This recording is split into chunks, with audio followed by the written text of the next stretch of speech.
You know, I have a message for you, a very important message. We live in a world where, limiting beliefs and limited thinking is accepted. And in some environments, it's actually encouraged. Not to put anyone down or any institution down, but look at our educational system. It's bound by who you can be, who you can't be. We're taught that, as an academic excellence student, you are expected to achieve more pressures. But yet even inside that more, that higher achievement, there's still a limiting belief there. I look at my life today and it's barely recognizable. I'm grateful to say I have 6 bestsellers. I've sat with Oprah, with Larry King on CNN, Good Day LA. I've traveled all over the world, did work in Taipei and Africa and Kazakhstan. But that wasn't where I started.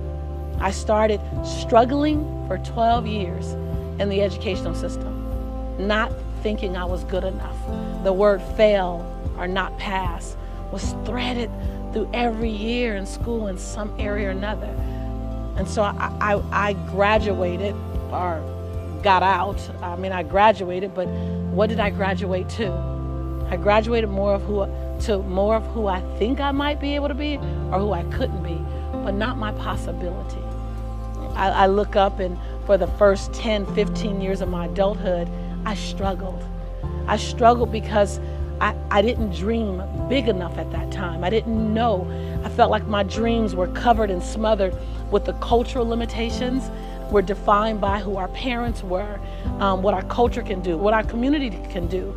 So you look at all the areas of our lives, financially, mentally, emotionally, family, geographically, and all of those things kind of put us in a box. And some of our boxes are this big, so we think they're amazing.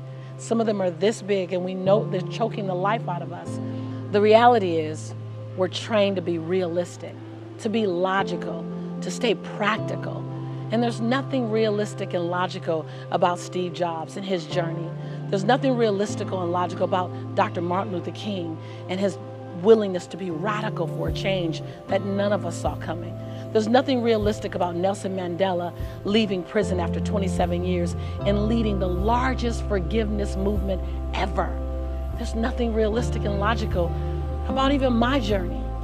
Born and raised in South Central Los Angeles, having 3 fights a week just to get home from school, being told that I was the weakest writer my teacher had ever met and that I should never speak in public by my speech teacher, to looking at my life today and going on and having a child before I got married and getting on government's assistance just to feed my baby, not having money to buy him Pampers, and wrapping my son in a towel for 3 days until I can afford to get money to buy him Pampers. I look at my life and I wasn't supposed to be who I am today. Something turned, but it didn't come from outside. It didn't come from my culture or my community. It came from within. Who I was committed to transforming my life into just didn't fit. It didn't fit realistic. It didn't fit practical, and it didn't fit logical. I didn't know how I was going to get there. There were no examples of how I would get there. There was no instructions. There was no GPS. And there wasn't even anyone around me that had an idea of how to help me. All there was my intuition, my internal GPS, my internal God placement system, and the will and the desire and the big dream inside my belly.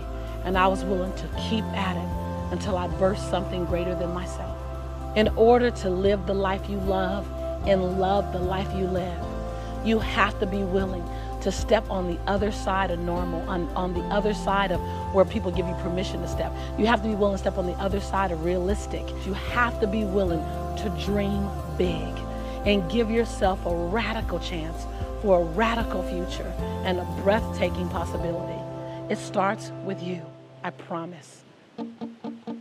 I'm so excited because I'm putting together a video for you that's gonna help you stay on track, stay on course, get back on track if ever you need to, and really push past any limitations you've ever had before and soar, and ultimately dream big, dream huge, dream ginormous.